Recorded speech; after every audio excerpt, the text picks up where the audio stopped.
On today's show, the NBA Finals might be complete, but that's good for the Locked On Bucks podcast because now the silly season begins, and it started with Bradley Beal rumors. We're going to talk about Beal. Are the Bucks involved in this? They've certainly been mentioned. Is it even possible? What would it look like? Lots of Bradley Beal chat today, and potentially other teams in the East that might make sense for him as well as things start to get cooking in the lead up to free agency. So plenty to talk about today. Let's get into it. You are Locked On Bucks, your daily Milwaukee Bucks podcast, part of the Locked On Podcast Network, your team every day. You are Locked On Bucks. My name's Kane Pittman. You can see and hear me on this show Monday to Friday and also find my work over at ESPN. And alongside me, the founder of BrewHoop.com and longtime voice of the podcast, Frank Madden. As always, we thank you for making Locked On Bucks your first watch or first listen of every weekday. And I think things are going to start to heat up now. And this is the time of year where certainly Bucks fans get very interested in what could potentially happen. It's going to be a fascinating offseason. So we appreciate the support. Drop a like, a comment, subscribe, do all those things. And Frank, we should note we are 2 weeks away today from the live pod in Milwaukee, June 28th, Broken Bat Brewery. We're all going to be there. Frank's going to be there. Eric will be there. Justin, Camille. Everyone. So if you're free and you're in the Milwaukee area, check us out. Come down, have a beer, a water, whatever you feel like doing, and we'll talk a whole lot of Bucks. And that will be very much in the lead up to free agency there. So I imagine we're just going to have some fun and be silly, Frank, but there'll be some serious Bucks chat in there as well. So hopefully an entertaining night for everyone. So go check that out. Frank, Bradley Beal in the news today. Certainly a guy we've spoken about in previous years, and I think there's a section of Bucks fans that have interest in Bradley Beal. The numbers that I just looked at straight up, and we can go through what this looks like for the Bucks, but he hasn't played more than 60 games in the last 4 seasons. He's got a $57 million player option in 2027, which feels like a long, long way away.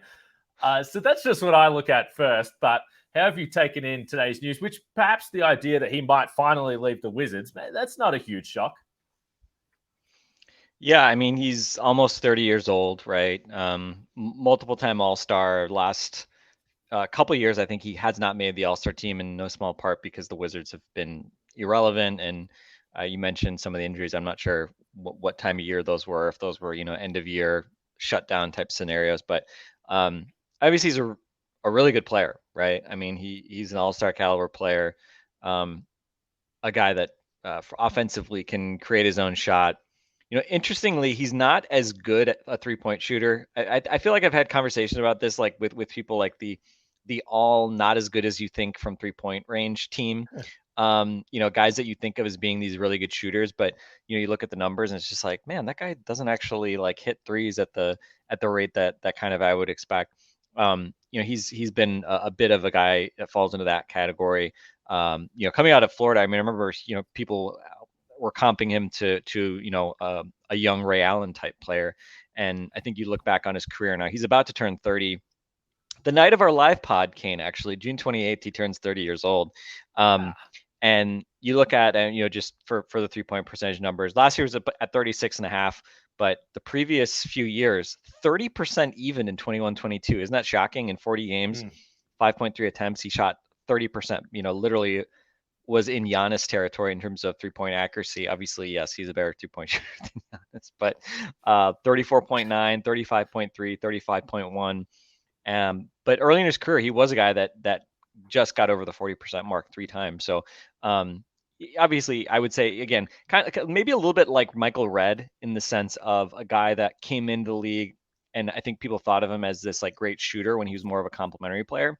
And then he became a volume scorer and guy that got to the free throw line a fair bit and showed having more guile and craft in terms of, being able to create shots on his own. I mean, last year he shot 50% from the field, averaged 23 points per game. To shoot 50% from the field is pretty impressive. Again, only played 50 games last year, 40 games the year before, 60 the year before, 57 the year before. Did play 82 games each of the 17-18 and 18-19 seasons, but for various reasons these past few years obviously hasn't really been on the floor that much. So I think it's kind of funny. I think in the context of Bradley Beal and Milwaukee Bucks, I think historically has been around the idea of would you rather have Bradley Beal or Khris Middleton, right? I feel like a lot of these conversations in the Yes. past have come up in that regard.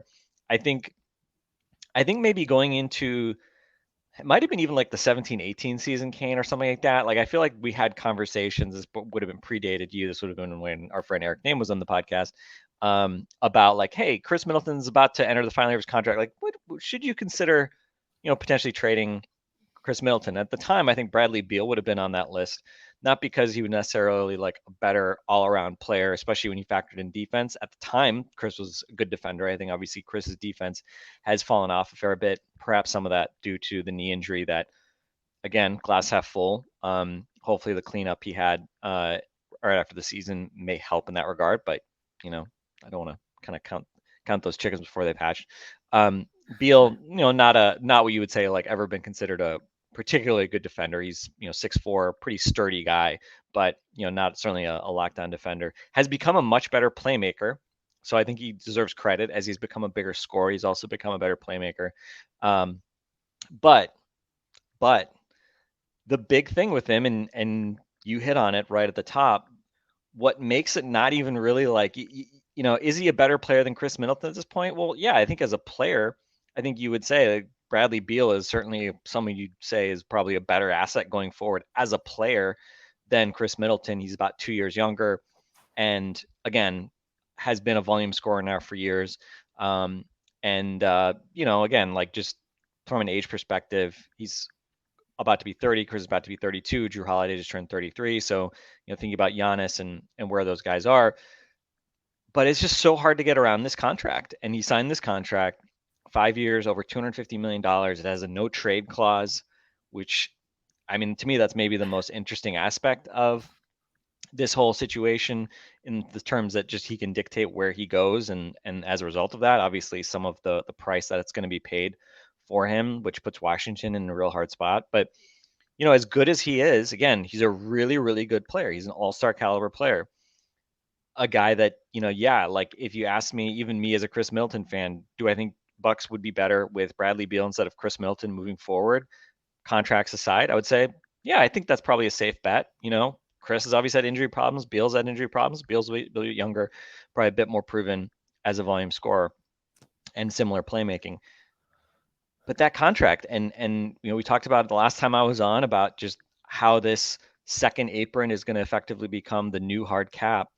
And it is really hard to have three guys making, monster max-ish types of contracts. But there's gradations to like max contracts, right?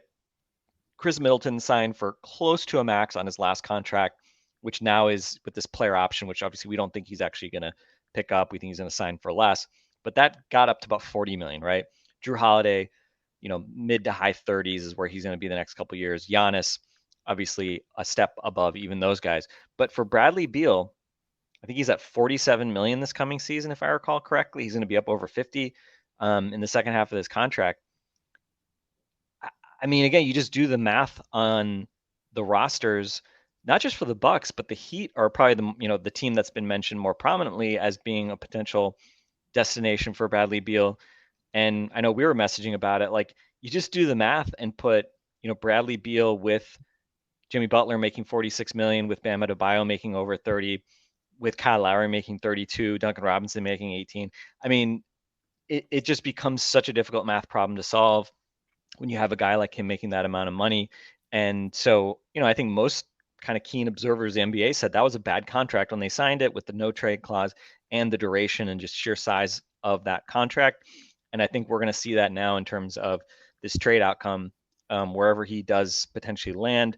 I think he was a guy that, ultimately they probably should have traded before he signed that contract and extracted as much value as they could at that point, getting multiple firsts. Maybe they can still get, a couple of first round picks for him. I don't know. Maybe it's a first rounder and, some decent to good players, right? Like if you're looking at Miami, like Tyler Hero and Caleb Martin or something like that. But yeah, it's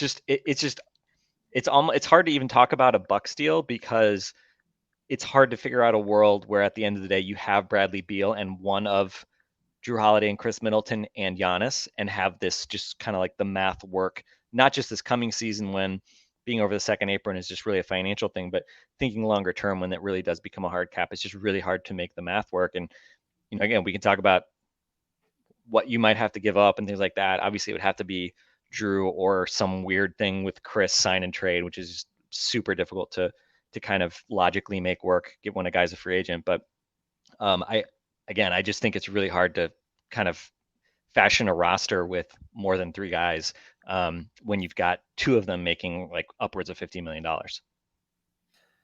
It's a very good point you make, Frank.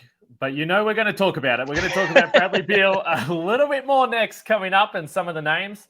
And again, as I mentioned, some of the potential suitors, if it's not Milwaukee, but the Bucks have been mentioned. So we're going to continue the Bradley Beal conversation coming up next. But first, we'll talk about Prize Picks, and the NBA Finals and playoffs are done. So if you missed out on the $1 million picks, that is just a big shame for you. But you can keep on playing Prize Picks. And if you're not familiar with how Prize Picks works, you pick 2 to 6 players, and if they score more or less than their Prize Picks projection, you can win up to 25 times your money on any entry. And of course, it doesn't have to be NBA, but you can go take a look at baseball, golf, college sports as well. So there's plenty of stuff there. WNBA, of course, you can check out on Prize Picks there. And speaking of baseball, if you want to maybe get involved in the Brewers, I think they need to sort their stuff out at the moment. I'm seeing they're losing to the A's. I'm an A's fan. I don't even watch the A's anymore because they're so bad, and somehow they beat the Brewers. So before I get to Milwaukee and want to come and watch some Brewers games, please sort out your stuff. Anyway, download the Prize Picks app or go to prizepicks.com and sign up and play daily fantasy sports. First-time users can receive 100% instant deposit match up to $100 with the promo code Locked On. If you deposit 100, Prize Picks will give you 100. Deposit 50, they'll give you 50. Don't forget to enter the promo code Locked On at sign up for an instant deposit match up to $100. All right, I mentioned it off the top, but we appreciate all the support on the show right through the offseason as well. You people are sticking with us. The numbers are holding steady through the offseason, and I think they might pick up in the next few weeks as things start to get a little bit crazy. And we have days like today with Bradley Beal. Like I mentioned, June 28th, Broken Bat Brewery in Milwaukee. Come say hello. Come tell us that we've got terrible takes. All those types of things. We invite you all for what's going to be a pretty fun night in Milwaukee in a couple of weeks' time. So Shams was the one who reported that the Bucks are potentially one of the suitors, and you already pointed to it. There's a no-trade clause for Bradley Beal. So if you're Bradley Beal, you're sitting back and you're going, yeah, I'll go to Milwaukee. That sounds good to me. I'll play alongside Giannis. So that's why it's not a big surprise to me. The other fascinating little tidbit from today was Brian Windhorst mentioning that, hey, don't be surprised if the package isn't as large as what you think it might be for a player like Bradley Beal. So it's going to be interesting over the next few weeks. Miami, a team that have been mentioned. And just, you mentioned the financial stuff. It's going to be challenging. You already suggested, it makes sense that if something went down, it would be Middleton or Jrue Holiday. Everyone's made the Beal and Middleton comparisons for years. I'm seeing people putting their trade machine trades in and they're sending them to me, and a lot of them have Jrue Holiday involved. Again, as you pointed to, the idea of the Bucks offense and perimeter scoring has been a problem. And if you, got yourself in a scenario where you had Beal, Middleton, Giannis, Lopez, it's definitely the most firepower they would have had offensively in any iteration of the Milwaukee Bucks, assuming everyone's healthy. So let me just ask you this. And again, understanding how difficult the financial stuff is. If a Bradley Beal trade package is going down, do you think it would be more likely, or if you have a preference or a feeling, whether it would be Jrue Holiday or Khris Middleton leading, a unlikely package? I mean, the only one of those 2 guys that I think it's really even worth constructing sort of hypothetical trades around, in the next month leading up to free agency is Jrue Holiday. But I think we've talked about this before. It's purely because he's actually under contract, right? Yeah. And it doesn't necessarily mean that he's going to have a ton of value to, certainly not to teams that are early in their building stage, but for teams that are looking for that, especially that third guy, like the Bucks were when they acquired him 3 years ago. You could convince me that there are scenarios where a team like Portland, right, could be interested in adding him to a nucleus that already includes another guy like in the exact same age bracket as him and Damian Lillard, who clearly could benefit from having such a sturdy defender as Jrue Holiday next to him. And also Jrue, I think, could benefit from being next to a guy who could take, playmaking and ball handling responsibilities off his plate to an extent. So I think Portland, especially if you want to think about like potential like Portland, machinations and combinations, like I could. Frank, people aren't going to be happy if Dame isn't coming back. You already know that. Yeah, no Damian Lillard. I mean, and I don't think, just to lead off the bat, because it sort of started when I was like, oh, like, would the Blazers be interested in taking like the third pick and Anthony Simons and acquiring another veteran star, right? And I think it was only natural to wonder, like, is Jrue Holiday a good enough star to be the return package for that? I don't think Portland's giving up number 3 and Anthony Simons for Jrue Holiday. I think if you were the Bucks, I think that's a deal that, again, you can ask a lot of questions about, like, well, you don't have any like perimeter defense at that point. Anthony Simons, like, how good is he really going to be, in Milwaukee, blah, blah, blah. But number 3 pick, which again, you could trade number 3 for another good veteran as well, right? It's not like you have to just pick a young guy who obviously that has appeal as well in terms of giving like a potential young star, at the earliest stage of his career to pair with Giannis. But to be honest, I think if you got the third pick, given where Giannis is in his career now, I think Giannis is honestly too old to pair with like a 20-year-old, 19-year-old guy that may take, 3 years to get to an all-star level as well. So I would say if you were getting into a scenario where you're talking about, trading for a top 5 pick, then I think the question would be like, okay, well, what's the third team that might be interested in that pick and sending you a different, proven all-star caliber type player in return. But again, so I think Jrue, I think the odds of the Bucks actually trading Jrue are probably pretty low. I think they at least need to entertain the idea, because again, Jrue has just been so consistently what's the word for shooting 47%, true shooting every playoffs like clockwork? Underwhelming from a scoring perspective, right? I think people complain about his playmaking and things like that. I mean, it has not been an issue in the regular season. Like, people say like, oh, Drew's not really a point guard or whatever. Nobody would be complaining about that if you just looked at the Bucks regular seasons and you looked at how efficient he was.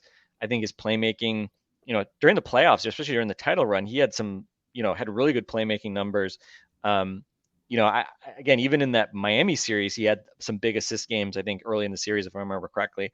So I think, I don't know, I feel like people have run a little bit probably too far in the like anti-Jrue can't be a point guard sort of direction, which isn't to say that he wouldn't benefit from having like another real point guard on the roster who could take some of that pressure off him. And the fact that, the other point guard that played last year was Javon Carter, who, by NBA point guard standards, like, can't run a pick and roll, is a bad passer, and can, has a hard time like getting across half court sometimes, really, right? Like, I mean, Javon has obviously other traits. You love the defense, the tenacity, and his 3-point shooting last year was awesome.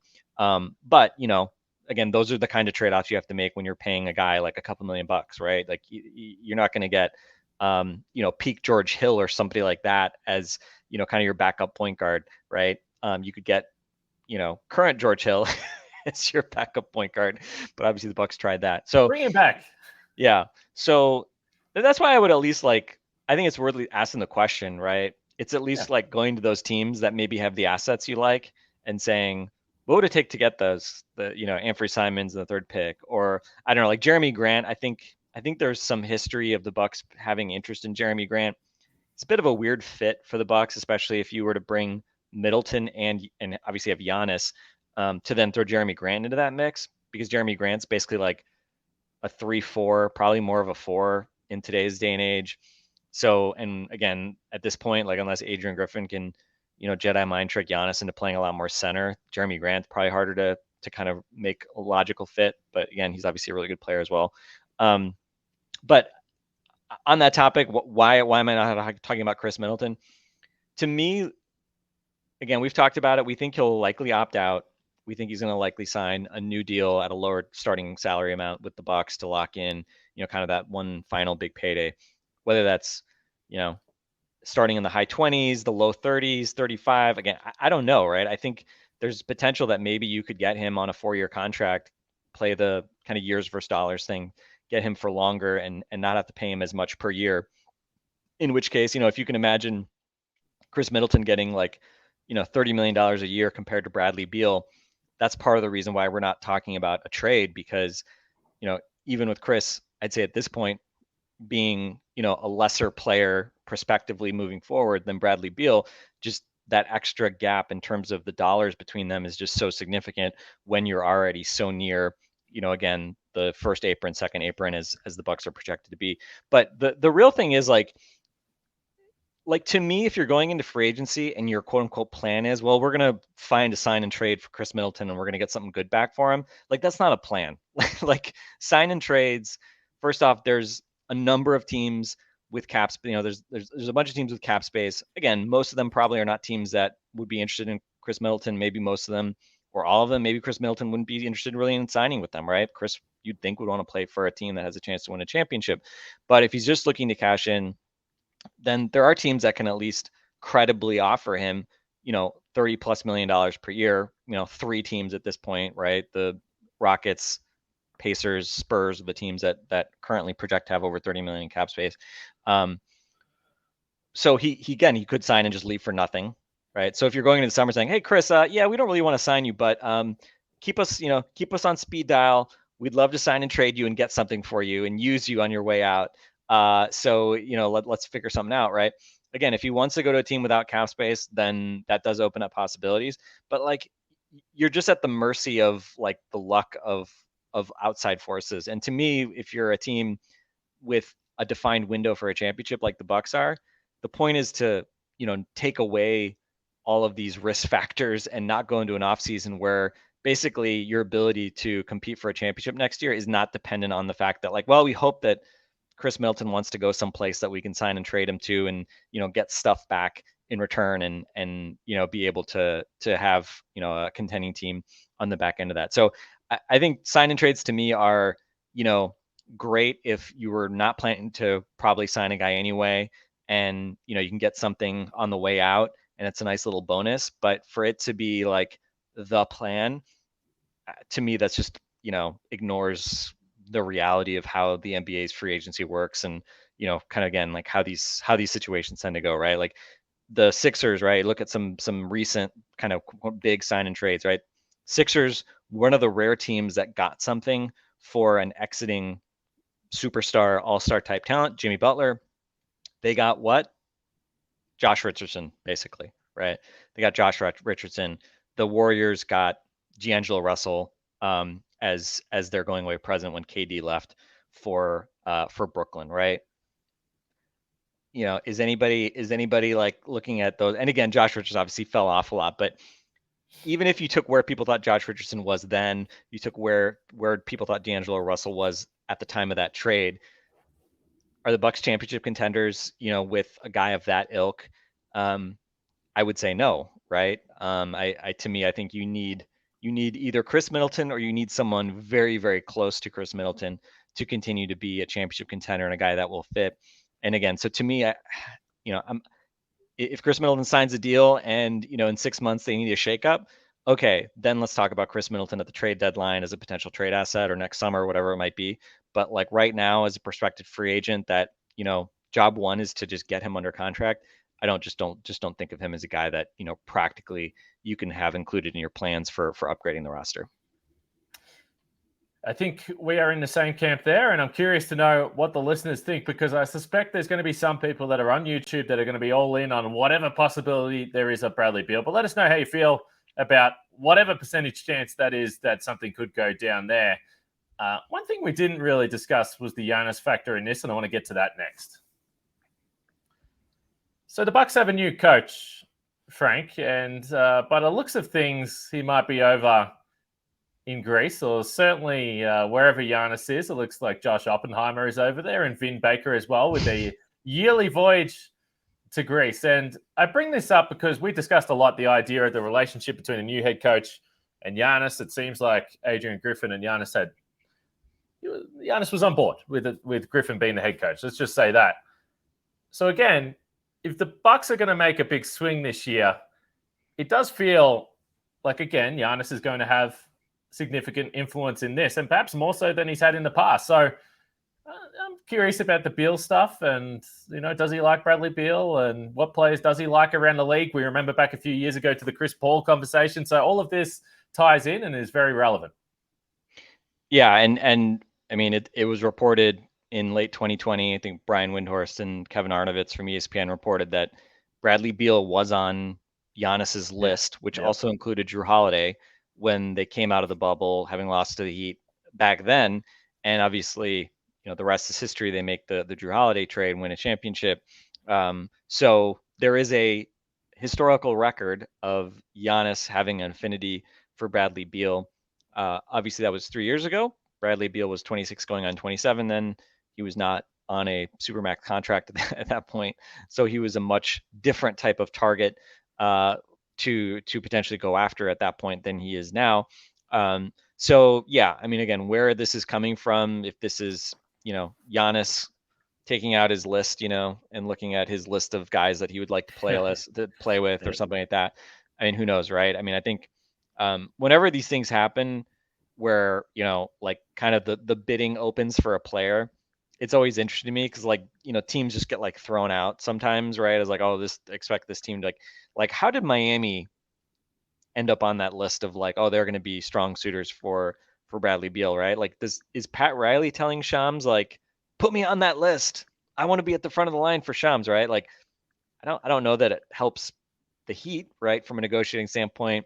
Yeah. Doesn't help the Bucks, right? I'm sure John Horst is not calling up Shams and saying like, "Hey, tell the world we want Bradley Beal," right? I think maybe at times like saying that you're in the mix for things, like maybe teams think that like, oh, it like gives the fan base something to chew on a little bit, so we feel like we're trying. But if you're trying to make a serious play for a guy, like I don't think being named today as a potential suitor necessarily helps you. Although again, this no trade clause adds this kind of major wrinkle to this. So yeah, I think again, like it's a fun thought exercise. And I think to the extent that it makes us think about, okay, well, what could you like?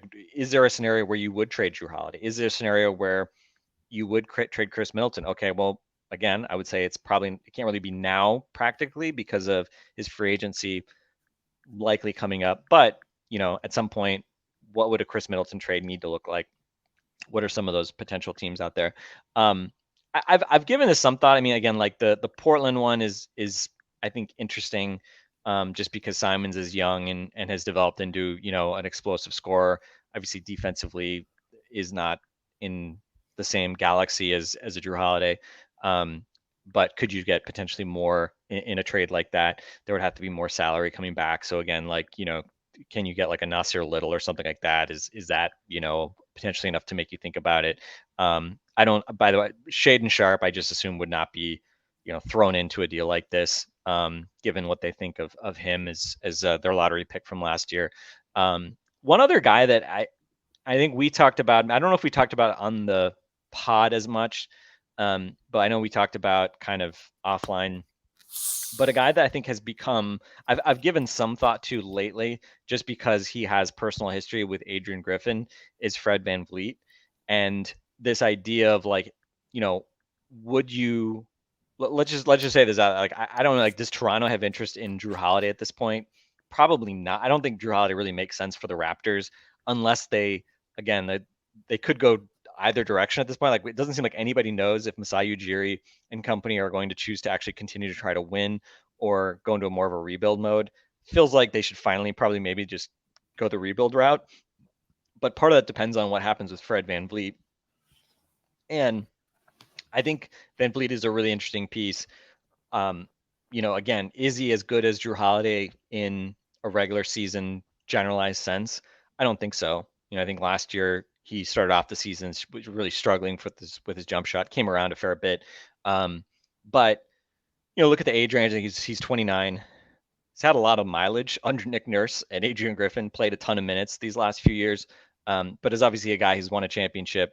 Maybe not in obviously a starring role at the time when he was, winning a championship in 2019. But we saw what Fred VanVleet can do in the playoffs, unfortunately, to our Milwaukee Bucks. So VanVleet's one of those guys that, like, again, is there a scenario where there's some trade scenario with Jrue Holiday and Fred VanVleet reuniting VanVleet in some sort of sign and trade, given that he's a free agent right now and has this connection to Adrian Griffin? Again, nothing I would, I'm not running to the trade machine trying to figure out kind of permutations of all that. But I think if you're just thinking about, like, okay, well, is there an option, especially a guard who has the requisite two-way capability? Again, Fred VanVleet is much smaller than Jrue Holiday. He's not going to defend wings, but, a pretty dogged defender, and obviously a guy that can run an offense reasonably well. Obviously, Toronto, not an offense necessarily to write a home about, but a guy that has a history of being able to make shots and be a lead guard. At least something I would at least put him on the list, right? If you're saying, like, okay, well, what are the Bucks' options if not to run it back? Something Fred VanVleet centric, something Anthony Simon centric. Those are at least some of the guys that I would kind of throw out there. But again, unfortunately, it's not like a really long list of guys that necessarily, would be available or would make a whole lot of sense. So I don't know. I know I didn't prepare you for this, Kane. I don't know if Fred VanVleet wets your whistle at all, or if there's any other guys that, at least in the abstract, you would kind of think about in sort of a, let's call it a Jrue Holiday centric way. But I don't know. Anybody else kind of jumped to mind for you? No, I wasn't.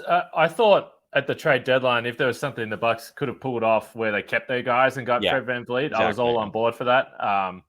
But yeah, in terms of giving up a major piece, it doesn't get me too excited. But a lot of these trades kind of don't. And that's why the idea of the third pick, I'm not sure that would fully mean a full reset, but it would give you some options. It would give the Bucks a pretty significant asset that they really don't have at the moment. So that was something I got excited about. But I'll say this. I'm not surprised that the Bucks are going to be involved in whatever there is and whether they can make something happen, but they always seem to be mentioning things. I've got no doubt that John Horst is trying to do something with the lack of flexibility they have. So, yeah, I'm not sure. I'm not sure if there's a name right now. I didn't really think about it as you sort of mentioned. But, yeah, Fred, if it was 2019 Eastern Conference Finals, Fred, I could be talked into it, but I'm not sure about that one. And it feels like he's heading towards a contract that I think people will look at in a couple of years and go, I'm not sure about that.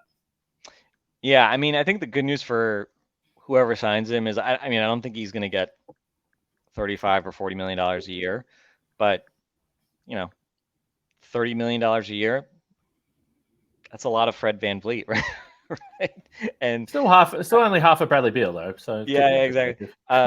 Yeah, I mean, 25 to 30 of Fred VanVleet. You could get, almost two Fred VanVleets for one Bradley Beal, right? Bradley Beal. Bradley Beal. Brad Beal. Yeah. So I don't know. I don't know that there's any kind of home runs to be had there, but I don't know. I think that's one of the interesting questions for the summer is, like, have the Bucks already sort of worked out, their decisions around, especially somebody like Jrue who's already, under contract, like, what is the plan there? Because if you don't trade him this summer, then, he can opt out and become a free agent in a year. So you kind of have to know what your direction is going to be with him. He's going to be extension eligible. So what do you want to do with Jrue Holiday, right? Is he a guy that you're willing to pay, into his mid 30s at what number, right? Because I think that's the big question with both Khris and Jrue is, not just do you want to keep these guys, are they good enough to be the second and third bananas with Giannis, but at what price do those guys make sense? And this is definitely again a sort of a glass half full view, but the only upside here is that their appeal to other teams in free agency are obviously going to be limited to an extent by their age, and so potentially Khris will be the first one we kind of see go through this. Does that translate into being able to get Khris at, I don't want to say a discount, necessarily, but at least lower numbers than obviously what he's been at so far, right? If you get Khris at, high 20s or 30, which not only is a big step down from what he's currently making, but also a lot less than what Jrue is going to be making next year, then that sets an interesting precedent in terms of both those guys, settling in at numbers that are well below, max contracts, right? I mean, we're talking now the true max contracts, especially the 35% max contracts. Those are in the, you're talking about guys making high 40s, $50 million a year. Khris's official max is about $47 million this coming year. So if you start to be able to get guys that are all-star caliber players, really good fits with Giannis, and they're making well south of those potential max salary slots, again, your window is not going to stay open for that long at their age, given where they are age-wise. But you can at least keep probably more of the complementary pieces than you would obviously if you're paying, 2 or 3 guys $50 million maxes, which again, I think we're just going to see across the league is just going to become extremely, extremely difficult. It's basically, two supermax guys plus a lot of complementary pieces, or, a Giannis with, again, I hate to call them lesser stars, but, non-max sort of star players like Khris and Jrue making far less than their max contracts per se. So anyway, we will see what happens with Brad Beal, but when Brian, I think it was before the Shams and Woj reporting, Windy just sort of like threw it out there. Oh yeah, wouldn't be surprised if Bradley Beal, no, there was that. He wasn't saying it as like a reporting thing, but just wouldn't be surprised if Bradley Beal's moved, and if it's not for, as much as people might think he might be worth. So I think there's probably something to that. I think, the windy fingers were getting kind of thrown to the wind a bit with that one. So we'll see what happens between now and the draft, but we need something to keep us interested. We haven't said a goddamn word about draft prospects because the Bucks only have the last pick in the second round. So I have no idea what's going on with the NBA draft this year, relatively speaking to kind of prior years.